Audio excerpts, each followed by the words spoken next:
పెంచుతాం, మద్దతు ధరలకు చట్టబద్ధత, ఆంధ్రప్రదేశ్కు ప్రత్యేక హోదా, అధికారంలోకి వస్తే అగ్నిపథ్ పథకం రద్దు, మహాలక్ష్మి పథకంతో మహిళలకు ఏటా 1,00,000 నగదు సాయం, ఆరోగ్య సంరక్షణకు 25 లక్షల దాకా నగదురహిత బీమా, కాంగ్రెస్ మేనిఫెస్టోలో హామీల వర్షం, న్యాయపత్ర పేరుతో విడుదల.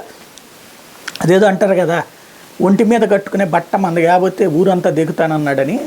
అట్లా ఉంది. మనం గెలిచేది లేదు, చచ్చేది లేదు కాబట్టి ఏమైనా హామీలు ఇచ్చేస్తాం.